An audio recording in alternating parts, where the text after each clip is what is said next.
यो घरको लागि 2 करोड क्यास पनि परेन। यदि तपाईसँग 1 करोड अनि 90 लाख रुपैयाँ क्यास छ भने बाँकी ब्याङ्किङ गराएर जीपी रियल इस्टेटले तपाईको लागि 3 आना 2 पैसा क्षेत्रफलमा बनेको यो घर पास गराउनेछ।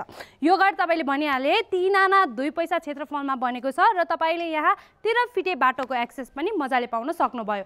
यहाँ तपाईले पार्किङको लागि पनि मजाको स्पेस पाउन सक्नुहुन्छ, साथै यतापट्टि साइडमा बाइकको लागि पनि मजाको स्पेस अभाइलेबल रहेको छ। यो घरको मोहडा तपाईले उत्तर पूर्व फर्केको पाउन सक्नुभयो। वास्तुशास्त्र एकदमै मिलेको भनी तपाईले रेन्टमा दिएर आफ्नो फ्यामिलीसँग 4 BHK विथ 1 मास्टर बेडरुममा बस्न पनि सक्नुहुन्छ। लोकेसनको कुरा गर्नुपर्दा मेन अधिकारी टोलमा रहेको यो प्रपर्टी बालकोट हाइवेबाट पनि एकदमै सर्ट डिस्टेन्समा रहेको छ। ट्रान्सपोर्टेसनको राम्रो फ्यासिलिटी, स्कुल पनि एकदमै सर्ट डिस्टेन्समा, हस्पिटल, मार्केट प्लेस सबै कुरा एकदमै सर्ट डिस्टेन्समा भएको यो प्रपर्टी तपाईले मात्र 2 करोड अनि 50 लाखको नेगोसिएबल प्राइसमा पाउन सक्नुहुन्छ, जसमा तपाईको लागि 1 करोड अनि 90 लाख रुपैयाँ क्यास गर्यो भने बाँकी ब्याङ्किङ मजाले गराइनेछ। यदि तपाईलाई प्रपर्टी मन पर्यो अनि साइट भिजिट गर्न चाहनुहुन्छ भने please do contact GP real estate team. धन्यवाद।